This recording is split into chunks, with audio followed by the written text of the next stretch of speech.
couple of minutes just to give people a couple more minutes to connect up, and we'll be kicking off the session ASAP.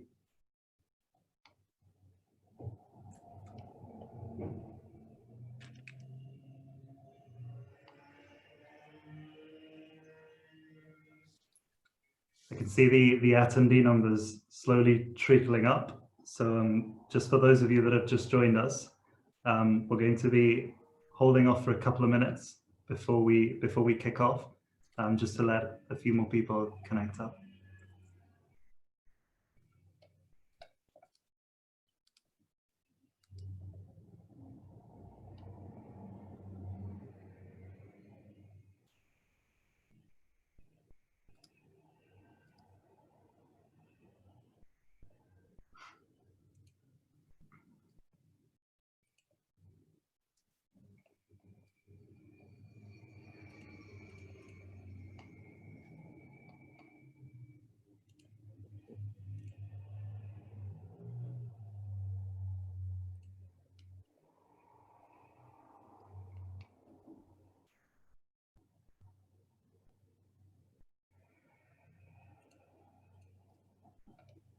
Okay, I think we'll get started. So good afternoon, everyone. My name is Jay Gomez. I'm the chairman of the Gibraltar Funds and Investments Association. It is a pleasure to welcome you to the first of our webinars for our friends and colleagues in the United Kingdom.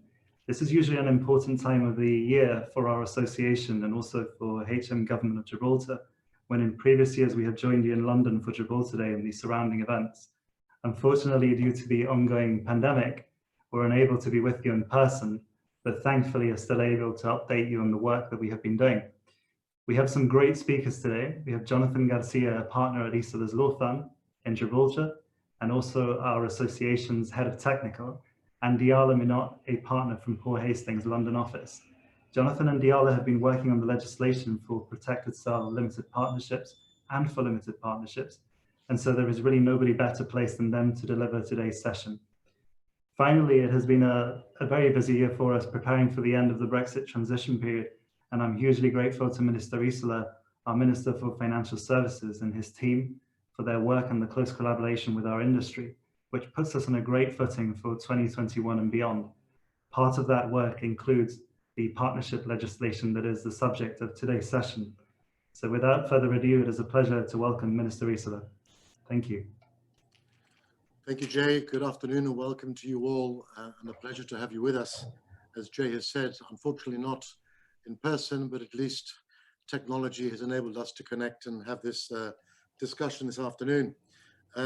It's my pleasure to just say a few introductory words to give some context to what's going to be happening with Jonathan and Diala, taking you through the steps that we've been taking here, not just in preparation for Brexit, but in looking at our product range and what we can do with it, how we can make it better, how we can make it more fit for purpose so that it'll give you a more effective use for your clients and when you're servicing their needs to work better what you need it to do.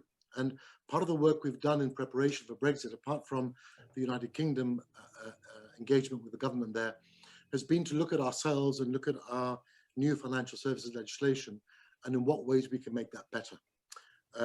And so when the opportunity arose and we were able to take Diala up on a very kind offer at the time, it must be a year ago now, to help us in introducing the partnerships legislation, also looking at another couple of pieces of legislation to see how we could improve those and make them fit for purpose, I jumped and grabbed that opportunity with both hands, with the support and assistance of the Funds Association, with Jay, with James, Lazarus and Jonathan, head of the technical committee, which really exemplifies, I think, what Gibraltar is all about. It's the regulator, it's the private sector, and it's the government making policy, sitting around a table, working together in a rather pragmatic and interactive way to see how we can do financial services business safely.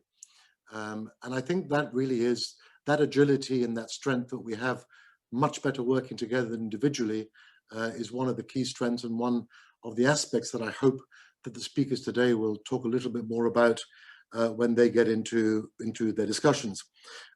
From my perspective, this journey has been an easy one and a very comfortable one, because I've been very comfortable in the hands of the experts that have driven the development of this legislation. And so from my perspective, it's been a pleasure to work with Jonathan, Diala, and indeed Garcia to get to where we are today.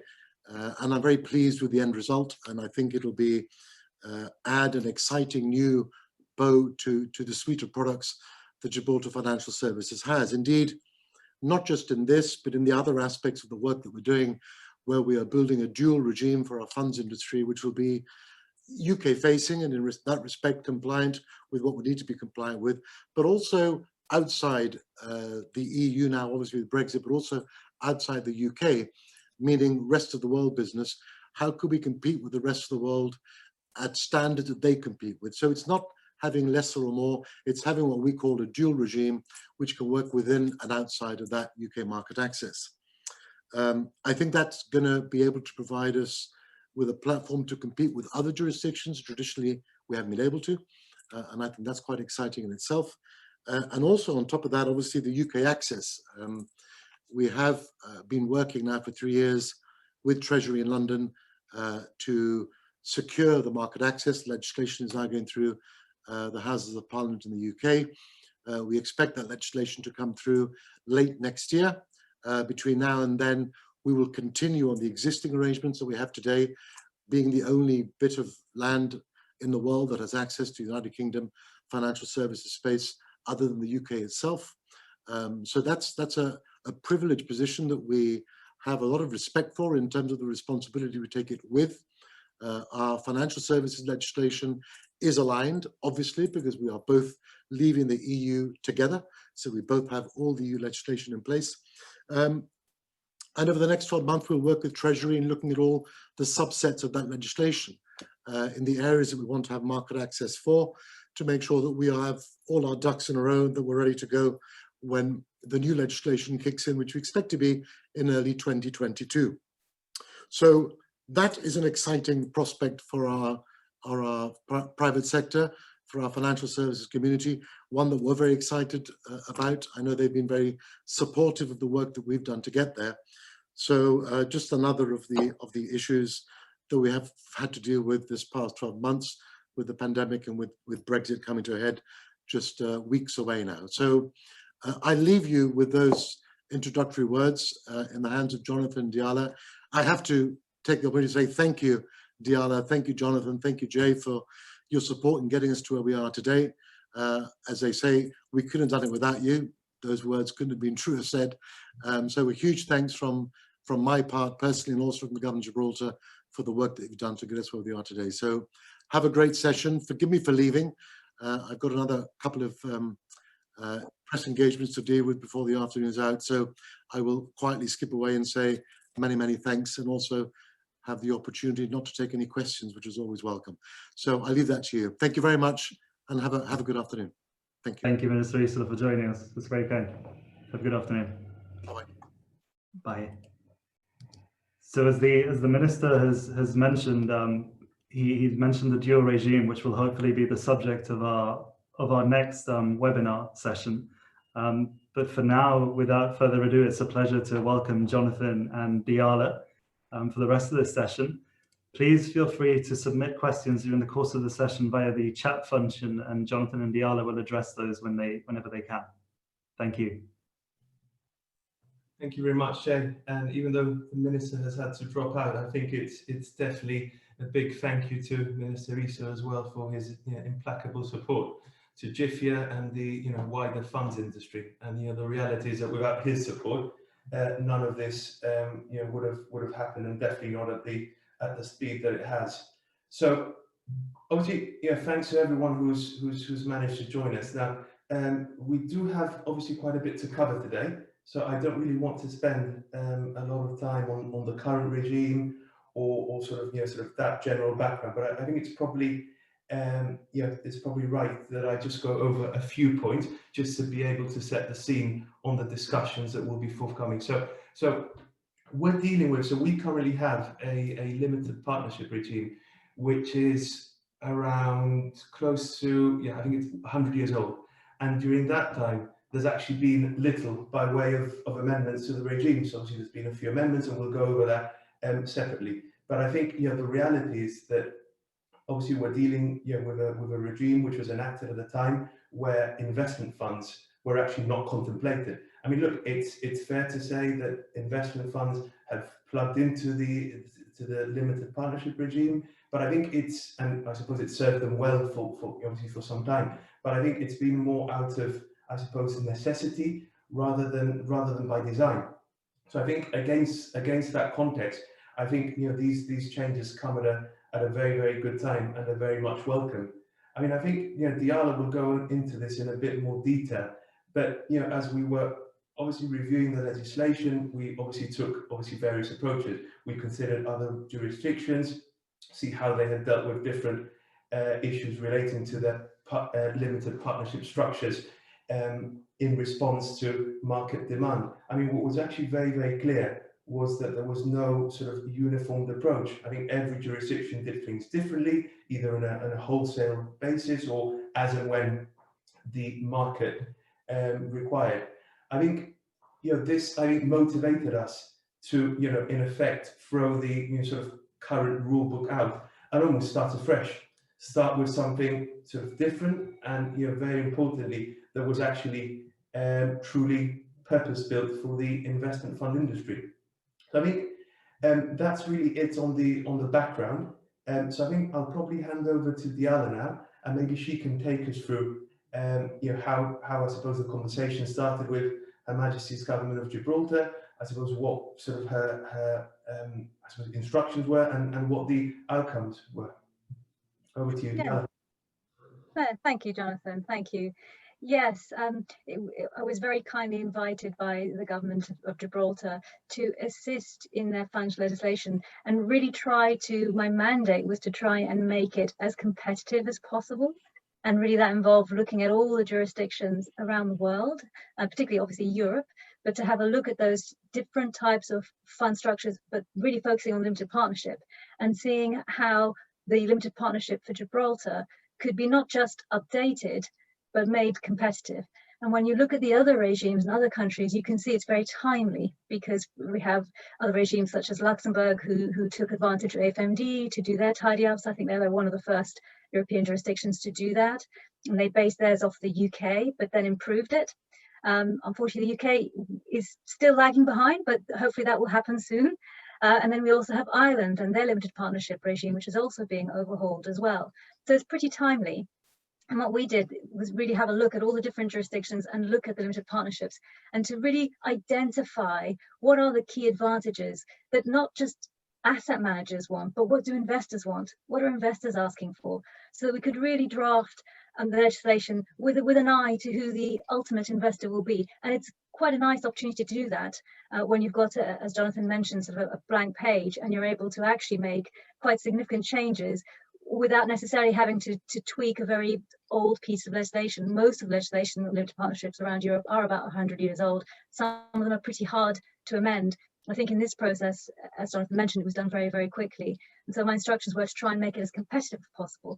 And the purpose of this webinar really is just to go through some of the fundamental points that we put in to show how competitive it would be, and really give other managers, other investors, an alternative, an idea to think about, which is very timely, I think, with Brexit.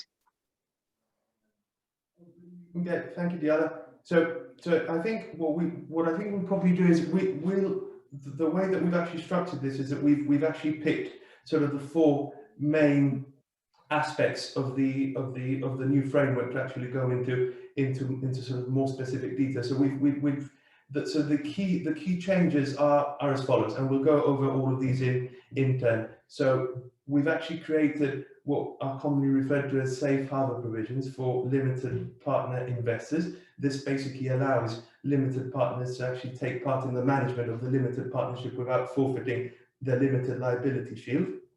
We're providing some options as to how limited partnership interests are actually represented, very, very different to the way it's done now at present through the contribution to the capital account. Limited partnerships will be able to be set up as protected cell entities and create their own sort of internal sub-funds. And we're also dealing with legal personality and giving limited partnerships the option there. So I think, Diala, I think I've more or less covered, I think, the four of them. Is there anything else you wanted to add there before we crack on to going over each of them in turn? No, I would say we did have quite a long list. I think when we did the review, it ended up being quite a long list of nice to haves. And as with any sort of process, we had to hone down what are the key ones, what are the key factors. And I think you've covered the key ones that we decided that we would implement. But there are more. There's just not enough time, I think, in this webinar to cover them all. Okay, thanks. Okay, so if we now deal with the first one, which are the safe harbour provisions. So I think we definitely considered this to be a key change, and I mean for those who are actually not sort of overly familiar with limited partnership, limited partners are very restricted as to what they can do with respect to the partnership in respect of which they've actually invested. So it's actually a very, very different situation to, say, a shareholder in a limited company where they can actually take quite a lot of, I suppose, passive action. Now, I'm sure Diala can confirm this now, but obviously, limited liability is clearly a primary consideration when setting up any type of structure, and I suppose even more important, for investors who obviously want to contribute assets and obviously have these managed for them without any other additional liabilities needed to be inherited. Now, at this moment in time, based on the current regime that we have, investors can't actually take part in any type of management in the affairs of the partnership. Now, what actually makes this very, very hard is the fact that there is actually no definition or guidance on what management actually constitutes. I think what is actually very, very clear is what the consequences are of limited partners actually taking part in management. So if they do take part in management, it results in limited partners actually being liable for the obligations and liabilities of the partnership during such time as they took part in management. So in effect, they lose their limited liability shield, and their liability becomes akin to that of a general partner, so unlimited. So obviously, understandably, this is obviously unsatisfactory, and it would be very, very hard to actually, I suppose, sell this type of structure to an investor. Now, what we actually did was provide specific examples of what actions limited partners could actually take in the management of the limited partnership without actually breaching their, these sort of limited liability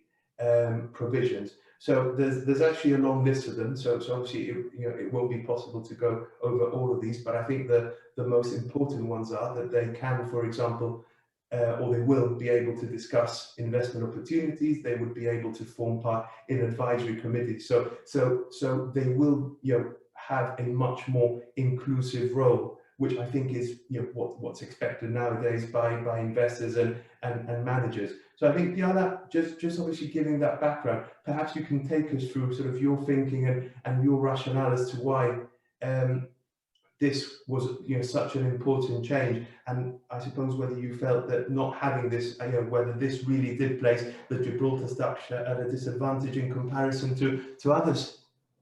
Yes, no, I think the limited liability status of an LP is an age-old debate, really, and it harks back to sort of 100 years ago, really, where LPs were really quite passive and they were relying on the asset manager.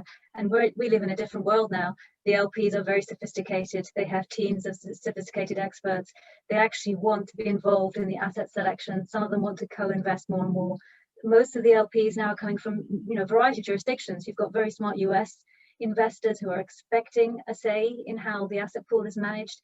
You've got Middle Eastern investors now who want to be forming a JV with the asset manager. It's a very different mindset nowadays. It's not passive. It's the traditional sense of a partnership where you're working alongside the asset manager, really being the GP to manage that portfolio. And so the advisory council, it has been called a council because you're supposed to be giving counsel advice, is really different now. The advisory council used to always be really purely about conflicts. So just making sure if there's some big conflict, you flush it out and you get the LPs to say, yes, it's okay, or if it's a problem, you discuss it. Very helpful and still very important. But actually now the Advisory Council is also more about discussing investments and looking at strategies. And in the current, when we're looking at COVID, for example, that's really important when you've got some struggling borrowers there and you potentially want to put more cash in to help these borrowers in their funds, so help them survive. Actually, you may not be able to, depending on what the fund structure says. But having the comfort of knowing that your limited liability status won't be pierced will allow the LPs then to discuss this with the manager and actually allow the manager to make some decisions that will be really helpful to enhance the pool and the portfolio. So I think it's really moving with the times. And we're seeing now a lot of credit opportunities, a lot of strategic investments being made. There's a lot of volatility in the markets. There's a lot of sort of distressed assets, and losing out on those opportunities. A lot of these LPs are saying, actually, we don't want you to lose out on them. We just want you to talk to us about it. We want to understand it a bit better, and we may even co-invest alongside you. So that's a really important, powerful tool for an asset manager who's trying to build up the capital commitments from the LPs. And I think it's that change in mindset that is really, you've seen it probably over the last 5 years. And that's why now LPs will say, I want an opinion that my limited liability status won't be pierced. And so being able to be active, a little bit more active and not necessarily classically passive, makes it difficult in some of the classical regimes where the limited liability status would be pierced and you don't have any protection under the law. And what the LPs are saying, specifically ones coming from the US, for example, are saying, I want to have the law to protect me, to make sure that I can sit and debate all of this, but not actually then become liable for all the partnership assets and liabilities. And we're able to do that now. And in the legislation, because we made it very clear in terms of the list of items that the LP can do, actually you can deliver an opinion and it's backed by law. So I think that's really quite powerful. And what I've seen from all the other regimes, there's only a handful that do allow sort of this internal management, but they don't necessarily list all of the items. I think at the time that people were thinking about this, they were making it useful, but keeping it quite generic. So you only had a handful of things. And now with the benefit of hindsight, you could see that there are a lot of other discussions, particular debates, and you really want to have that comfort, but the law doesn't spell it out. So I think the debate I think you and I had, Jonathan, is we had quite a long list, and then we ended up trying to make it as precise as possible so that it wouldn't necessarily sort of be void for uncertainty, for example. But that long list is, I think, probative of where LPs are going now, where managers are going now. So I think this was a very key and fundamental part of the process. And without it, I think we'd be missing a key advantage, really, to sell a fund product to an LP. And I think Minister Isola was saying that you want to increase the variety of products available. I think this will make it very attractive to a multitude of LPs because now they know they can sit and debate and discuss, and they'll still get their opinion.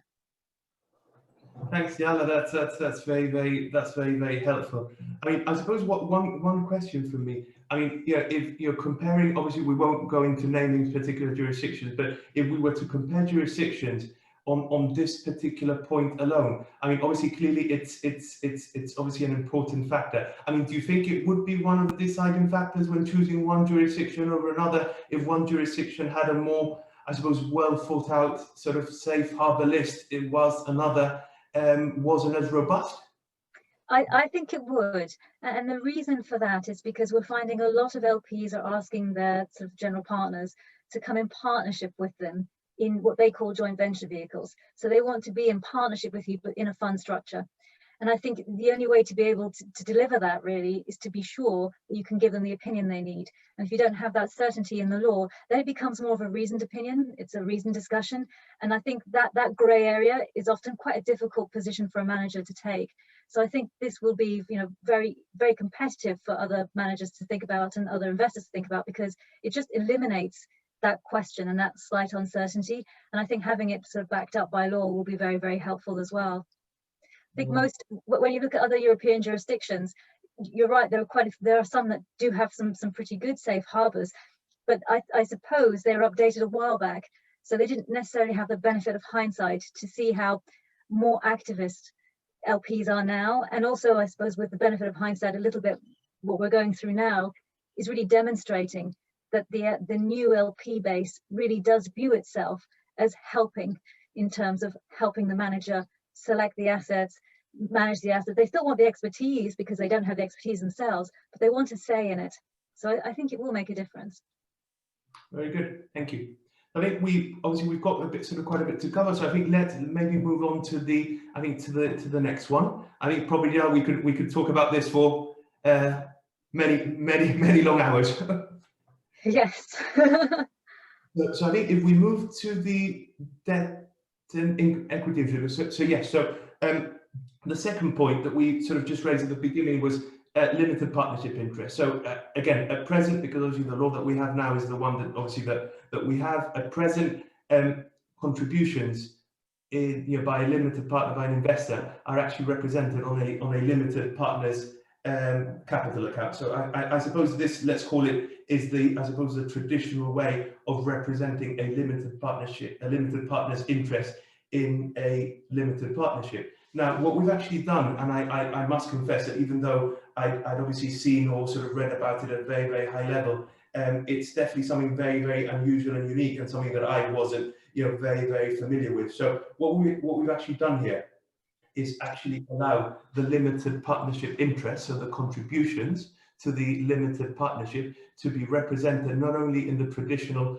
capital account fashion, but by way of debt and equity instruments. So for example, a bond, for example. Now again, because this is something that obviously is very unusual and very new, and I know that obviously Diala has experience in dealing specifically with this type of structure. I think I'll sort of hand over immediately to Diala, just so that she can take us through the rationale behind this.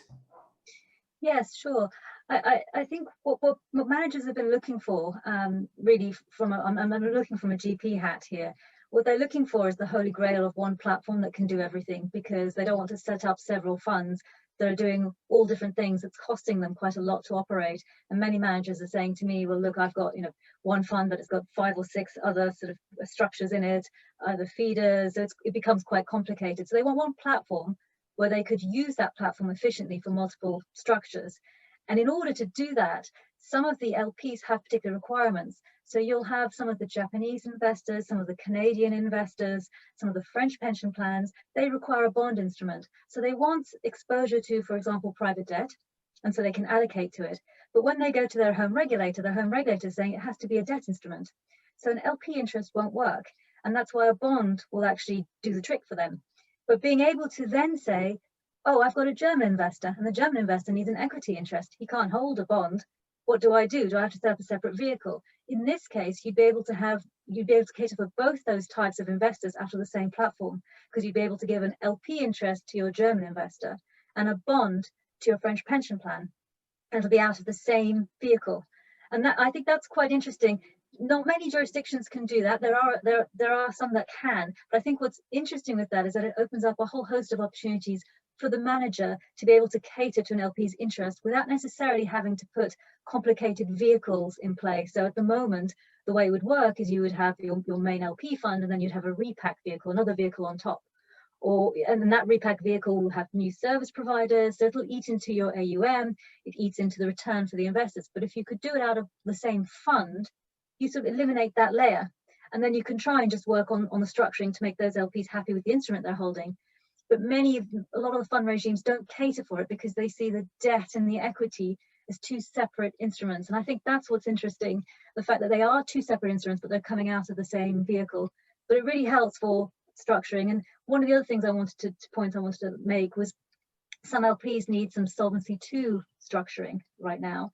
And what they need is a combination of things: transparency of the vehicle, so you can look at the assets, but they also need to have something that they can rate, an instrument that they can rate, or an instrument they can list. It's pretty hard to list limited partnership interests. It's very rare and almost impossible to rate. And actually, for the rating criteria, if you're going to rating agencies, the debt instrument is the one that's going to work the easiest, because you can structure it properly, and it's been done before. So that's why you'd be able to say to an LP, I can give you a rated instrument. And that could be quite probative, because it will help for your Solvency II rating and lower the capital charge they have to hold against that instrument. So it opens up a whole new category of LP investor for the manager without having to set up a whole new separate vehicle. So I think this is why this will be quite an interesting product, and I think interesting for managers and for LPs as well. Okay. Yeah, just a question. So, I suppose how popular or I suppose how common does let's call it the traditional way of representing the interest via the traditional capital account? I mean, how I suppose common does that continue to be against some of these structures that you've just described about using bonds, etc.? I mean, will there always be? I mean, will the traditional capital accounts representation always be there? I think so. I don't think you'll ever be able to get rid of the traditional accounts, and I think some LPs will want the comfort, of actually holding an equity instrument and then holding the bond instrument and seeing the bond instrument is really something they're just trying out, or vice versa. But I think the equity instrument, because it's steeped in sort of private equity history and it's also familiar, it's got a longer history, I don't think that will actually go. It's more that it's becoming a hybrid structure that people are looking at now, something that will cater for both the traditional equity and actually the new sort of restructuring world where you can have bonds and also shares. I think that's the other thing that's important to note. When we say securities, we're not just looking at a bond instrument, we also have the ability to issue shares. And that's also quite interesting because a lot of the UK pension plans, for example, do like to hold a share issuing instrument as opposed to a bond, because you have different rights as a holder. So they like the share instrument. And again, you're opening up the vehicle to another set of investors without having to set up a vehicle especially for them. But I think that private equity style will always be in demand because it's the familiar one. It's really the basis, I think, for all the other hybrid structuring. Yeah, so I suppose you can get all of these, you can use all of these varying instruments under the limited partnership platform, I suppose, without having to, for example, if you were issuing shares, for example, having to set up a company and obviously then have to deal, I suppose, with some of the corporate bureaucracies, when it comes to reduction of share capital, redemption, some of the things that sort of are there as a result of the historic capital maintenance principles, but clearly do not fit sort of some of these more modern structures and expectations. That's right, and speed to market will be essential. I mean, right now we're seeing that a lot of people, managers are saying, speed to market is important. We've got an appetizing sort of portfolio here. We can't spend a year setting up a company. And having the LP, which is partnership, which is really quite easy to set up and well known, you can do that quite quickly and get to the market quickly. And I think that would be quite interesting for asset managers. Yeah, absolutely. Well, we'll hope that we'll see some of these more novel hybrid structures very soon. Okay, so I think unless you've got anything else on the instrument, I think we can probably move on to the next one, which are the internal sort of sub-fund compartments. So so this is something that that is completely new. So obviously the concept isn't new to Gibraltar because we've had protected sale company legislation. I think that was introduced back in 2001, and I believe Gibraltar was, I think, one of the first, if not the first, EU jurisdiction to offer sale companies in a sort of wrapped within a sort of a legal structure, rather than using contracts and using sort of non-recourse arrangements, etc. So what we've done is that we've actually built on that very successful legislation that we used for companies, and we're now actually allowing limited partnerships to create one or more cells internally in order to protect and segregate cellular assets from non-cellular ones. So in effect, we're actually creating sub-funds which could run as different funds, different strategies, and almost have the benefits of being sort of individual companies without obviously having to sort of undergo an incorporation process. And of course, you've got the economies of scale and the savings that it's almost one core, one platform. So obviously that's what we've done there. So I suppose, again, over to you, I suppose, in the context of limited partnerships. I mean, will this be attractive? Is this something that is again expected? Yeah, no, so there are a few regimes that already do this actually. So I think this is one of the ones where really we're updating the legislation and then improving on it, because there's quite a few limited partnerships in Europe and in the US that already cater for this sort of cell segregation in a limited partnership format. I think what's interesting here in this case is that when you look at all the other features that we've added in, it becomes a very interesting product, because if we just take, for example, the bonds, you could actually have one cell that issues the bond product. And that could go to one investor, a big pension plan who wants to have their own bond for themselves. They want to share with anyone else. Then you could have another compartment that actually issues the equity, the LP interests. And actually the underlying asset pool could be the same, or you could segregate them. So you have that sort of optionality that you didn't have before. So I see them sort of tied together, the ability to offer different types of products out of the same platform. The segregation will be important, because when you have investors coming in, just like the limited liability status, they're going to say, well, I want to make sure that my asset pool isn't going to spill into another asset pool. So if I'm a general investor, I'm coming in holding my LP interest, I want to ensure that my pool isn't going to be tainted by this bond that you've issued to the French pension plan. I want to make sure that, if that doesn't perform very well for whatever reason, or the rate it gets rated or listed, there's some issue there, I don't want any spillage. And you'll be able to do that with having these protected cells in respect of limited partnerships. So I think, again, it's just adding more tools to the toolbox for asset managers to cater for a variety of LPs using that one platform, which again will save a lot of cost. And it would save a lot of cost because it's not a corporate company. So you don't have, again, speed to market will be quite important, and you can do multiple products. And the other big thing I think that managers are looking for is multi-asset. So they're looking at multiple strategies and wanting to use one product that can actually deal with direct lending, and then another product that can deal with credit opportunities, another one with real estate, rather than setting up all these separate funds. Actually, because we have the segregation now, they'll be able to do that out of these sub-funds. And for the manager, he's just managing one platform. So I think that'll be a very attractive way of efficiently managing a variety of funds for managers. And I think it'll keep their costs down. It'll also not impact as much the returns on the investors. So the investors will still be able to preserve their returns, and actually will allow them to be a bit creative when they come to look at these portfolios, because they can get them to market pretty quickly. So I think that market opportunity will be quite important. They'll be able to take advantage of what's going on in the market. And I think COVID is probably a very good example of that, because a lot of good opportunities, and you have to get out there pretty quickly to make that creative portfolio. I think having the separate sub-funds will allow you to do that. And I know that the sub-funds as well could be used for other things. So you could end up putting them housing feeders in there, for example. So instead of setting up a separate feeder for a particular investor, you could have a separate compartment for them.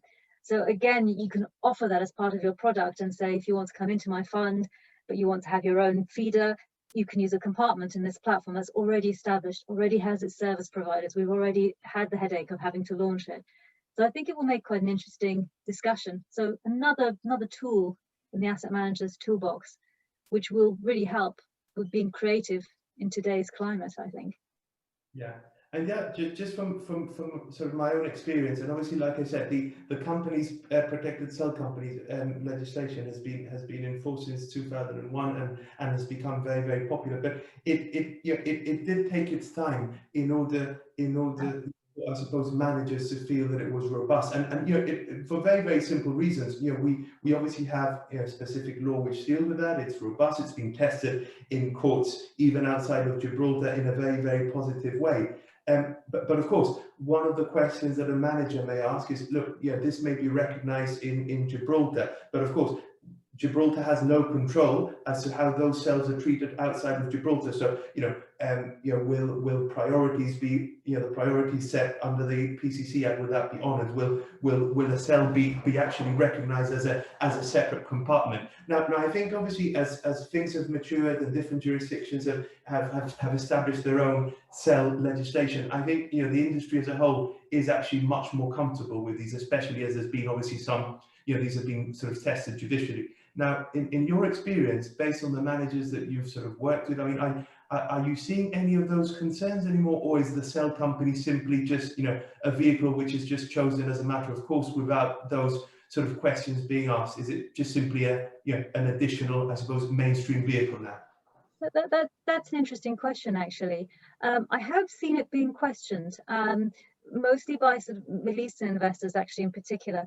I think the European investors are much more comfortable, and we haven't really got any bad case law. So for a lot of the compartmentalization in different regimes, we don't have any case law where it's been actually tested and the result has been negative.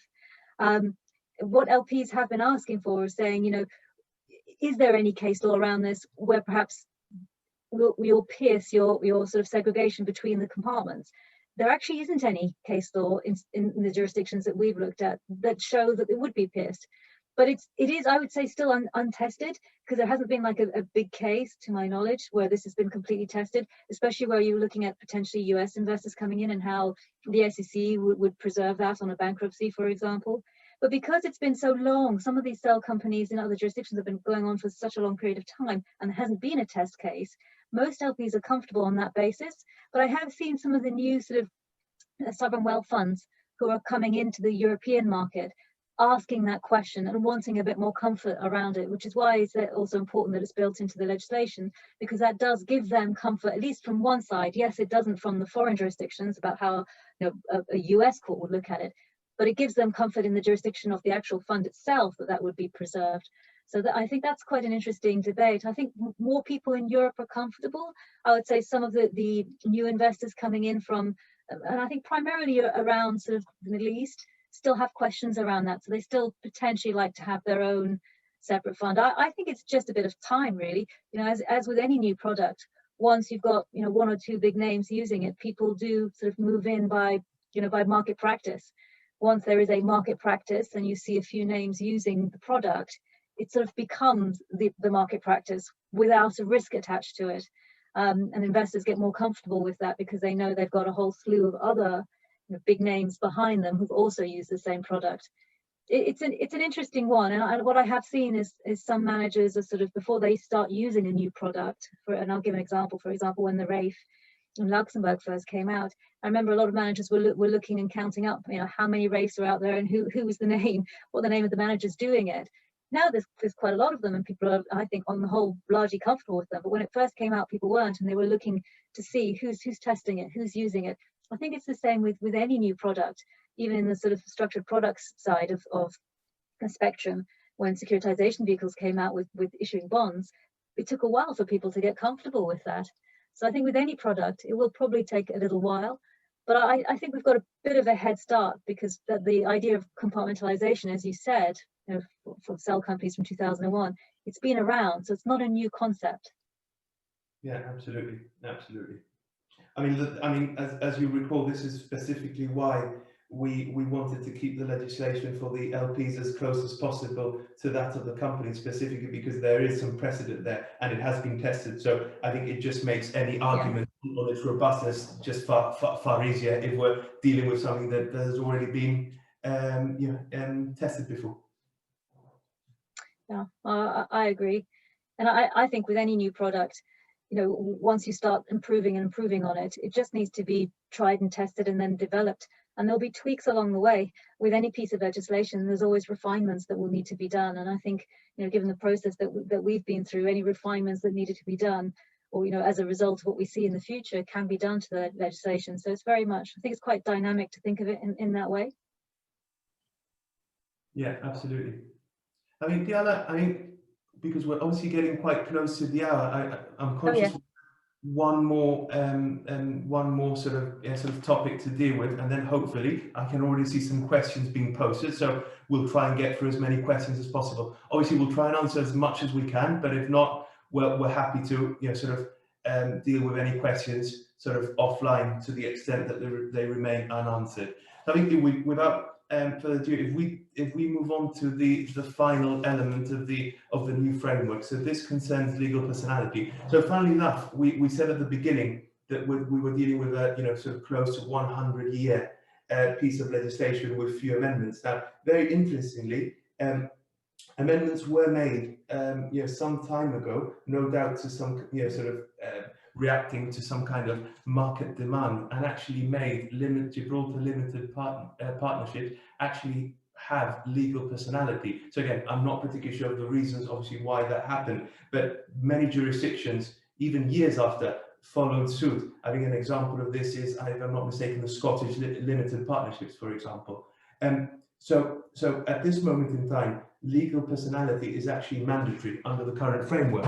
Now, under the new proposals, there is actually an option for a limited partnership, both an existing one under specific transitional provisions or new ones, to actually elect whether they want to have legal personality or not. This is obviously a one-time only election. Now, obviously I suppose I can think of many reasons why you want to have legal personality. So obviously protection obviously of liability. In the case of a limited partnership, it makes it easier for the limited partnership to actually hold its own bank account, its own assets, rather than perhaps have to use certain methods using the GP. I mean, why a structure may not want to have legal personality? Now, that's probably one that I struggle with the most, other than perhaps if it were an insolvency remote entity. So I think, Diala, it would be just good to sort of just hear your views as to why, in principle, this election may be important. I mean, I suspect it has something to do with the investors, but obviously it'd be good to hear from you on this point. Yeah, so this one is an option. And I think it's important that it was an option because, as you said, traditionally, the legal personality is something that gives people comfort in terms of owning assets, signing in your own name, that sort of thing. But what we've seen, probably over the last sort of 4 or 5 years with structures in place, because of the changing tax regimes, the anti-tax avoidance directive in Europe, for example, it's causing people a bit of a headache, and how that's being implemented possibly slightly differently in different jurisdictions. That has led people to want to have a choice from a potentially a tax structuring perspective. And having the sort of lack of legal personality and having the option to do that is quite helpful for some strategies. And it will help from a tax perspective because you'll be able to look through the vehicle itself. So you'll have tax transparency, which might deal with other issues like anti-hybridity, and it might be able to help you with Solvency II, being able to look through the vehicle into the underlying assets. It does help with, I would say, tax structuring, but it very much depends really on the LPs that you're trying to bring in, but also on the assets and the structure. So that's why I think an option is important, because as you say, it may be that some managers will find that a little bit racy, but what we have seen is that there are some products around Europe where they don't have legal personality, and it's helped the tax analysis quite significantly in terms of withholding tax, relief, that sort of thing for the underlying assets. And then it's helped with ensuring that you don't have a hybrid structure with investors all seeing that vehicle as a transparent, instead of having one investor seeing it as a corporate and one seeing it as a transparent, and then having that sort of hybridity mismatch. It helps. But I'm not a tax expert, so that's why I won't tread too much into that area, because that's not my area. But I can see how that can be helpful, and I have seen how that can be helpful to have that option in the toolkit. So I think having the option will be very, very helpful, because the tax regime is changing. It's constantly changing as we see the regulatory regime is changing. So this is just keeping up to speed with those changes. And yeah, again, let's not even obviously go into tax, but I mean, do you see any disadvantages of actually not having the legal personality? I suppose it just makes, obviously, managers, I suppose, would have to consider the benefits versus the burden. Obviously, the benefits of obviously being able to obviously get any sort of tax advantage, for example, making things a bit more tax neutral, or even for their investors if they're located in the US, for example, versus, I suppose, administrative issues. I mean, I suppose one of the considerations would be that ultimately, because obviously the partnership doesn't have legal personality, all of the assets and I suppose ownerships would have to be held obviously by the GP, I suppose, on behalf of the partnership. I mean, is there anything else that you can think of?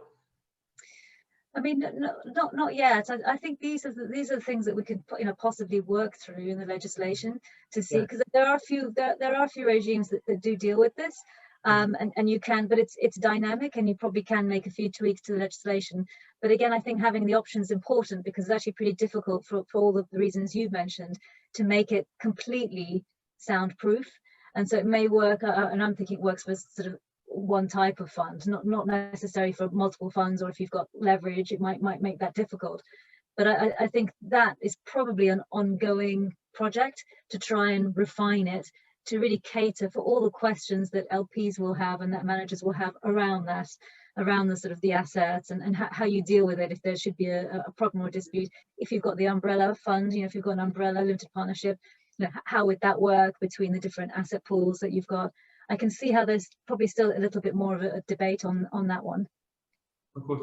I mean, to be honest, when it comes to legal personality, I always think as an example, the English limited partnership. Obviously, as you know, our legislation was originally based on that one, and if I'm not mistaken, I mean, English limited partnerships continue to not have legal personality. Is that right? That's correct. And the Scottish do have legal personality, which is why you often have the Scottish ones being sort of feeders, because they're able to enter into a fund. Yeah, there is that disconnect. But again, here you've got the option in the product. So that's quite nice. Whereas you don't have the option for the English limited partnership, so you do have to go and get a Scottish vehicle. So that's where it might be quite interesting when you're looking at these sort of multi-vehicle, the multi-asset umbrella, whether or not you'd be able to have, and maybe that's one for the future, whether you'd be able to have one with personality and one without. I mean, it might be a step too far, but that's probably something to think about for the future. Absolutely. I think Diala, we're obviously getting close to 5:02, so I think we probably need to start sort of closing off and dealing with as many questions as possible so that we can start winding down at around sort of 3:55. So yeah, I think from my perspective, obviously, you know, I think obviously with your help, so obviously thank you very much for that. Obviously, it's been an absolute, obviously, pleasure working with you. I think, look, we've all created, I think, you know, a very modern and I think robust legislation that obviously best serves the financial services industry. I think I think as Minister Isola said, it's just an example of, I suppose, how Gibraltar has sort of put itself sort of, you know, at the forefront of legal innovation. I think, yeah, I mean, I think it's just a question of watch the space, and obviously, hopefully, yeah, there'll be a lot of use for this structure. Yeah, the dual regime will be an interesting one. I think the Minister was talking about that. I think that might be quite interesting with Brexit, because again, it's giving you another option, and that optionality I think is quite important, where you can have, and I don't know the details, but I think that's for the next webinar probably, that will be quite an interesting one, I think, to discuss and debate, because again, it's another tool for managers, and I think investors will be interested in that as well. Actually, interesting that you actually raise that, because there's actually a question posted. So how will the dual fund regime work, and why is it important? So I think because I think the dual fund regime, I suppose, is being explored in the case, obviously, of a no-deal Brexit. Obviously, we still have no visibility of, you know, whether there will be a deal or what that deal could look like. But what we're actually doing, and I suppose this is as much as I can say, what we're actually doing is trying to meet sort of EU equivalent benchmarks, I suppose, on the one hand, and less prescriptive international criteria on the other. So I think we're actually hoping that by actually doing that, it will continue to enhance our appeal sort of globally, you know, to I suppose to a wider audience. I think what we're saying is that we've got our, I suppose, AFM compliant fund regime, but at the same time there will still be a very robust framework for those funds that don't need to fall under AFMD, that that obviously still want to have high standards of compliance, which obviously they will. But that, yeah, there is no need for them, for example, to have to appoint, say, an AFMD depository, for example. So I think it's going to be interesting. Obviously, it's a shame that obviously we can't still obviously say much more than that. But I think that's obviously the message that Minister Isola has given previously. So I'm sure he won't mind me going into that level of detail. I mean, that's just interesting, because a thought occurred to me. A lot of managers like to run the same strategy, but out of two funds, because they want to attract different investors. Actually, that might be quite interesting, because they could do one through the non-AFMD compliant shorthand, possibly, and that will be for UK investors who are comfortable. And then they could actually do one for sort of AFMD equivalent for investors who actually do need the equivalent. So I think that'd be quite an interesting, regime to test. Yeah, absolutely. Okay, I think we can probably deal with a couple of more questions. Sure. I think this may have been answered in part, but can you give an opinion on safe harbour? Well, based on what I suppose the question is asking, can we give a legal opinion on safe harbour? I mean, the answer is yes, given what I've read in the legislation. I mean, it'll be a Gibraltar lawyer that would have to do that, and I'm a UK qualified lawyer.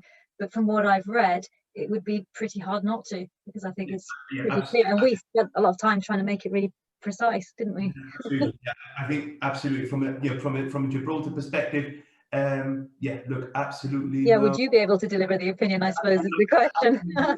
and I think obviously we know that obviously as lawyers, we know that clients absolutely hate receiving an opinion full of qualifications and assumptions.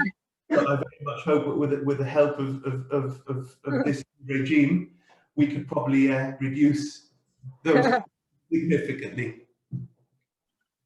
Okay, so that's another question. Let's just see the other one. Okay, can you exercise a veto right as an investor in the committee without breaching limited liability? I mean, that's an interesting one, isn't it? Been asked that quite a lot on current structures, and on current structures, it is pretty difficult in other sort of European structures. I mean, the idea is that you'd be able to do that under this regime. I think we'd have to look pretty closely if it's a veto or if it's a sort of negative consent. But I think from what we've done, we probably would be able to do that, to actually have a no over an asset, so declined, if it's in the context of an advisory council decision. I think that would work. But again, I think it's one to look at the detail of it. Yeah, I think so. I mean, I think definitely in getting involved in actual discussions, it's fine. I think, and to be honest, that's, but from what I understand from what you said earlier, I think that's what investors are ultimately looking for. I mean, this may be pushing it slightly down to the wire. Maybe I think it might be a bit too much, but yes, I mean, I suppose again it depends on the extent.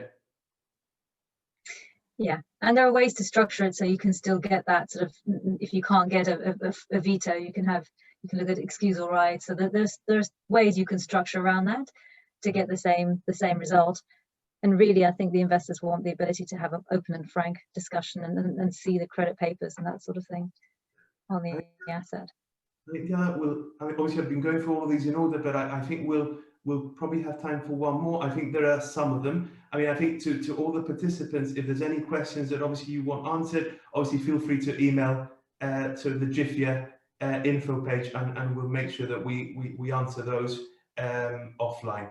So I think the final question, how do you opt for a bond over the traditional, I suppose, limited partnership sort of capital account interest? I mean, I know we've obviously discussed that already, but I suppose in a few lines, Diala, practically how would it work? I mean, is it more inward facing in terms of the partnership agreement, the sort of the prospectus, etc.? Yeah, I think, and I discussed that quite a bit, right? Because that was a bit nitty gritty.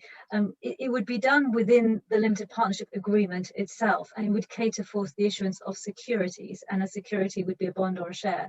So there would be tweaks to deal with that, because obviously they're different instruments, but would already be the ability, the power would already be under the law, so you'd be able to do it in the LPA.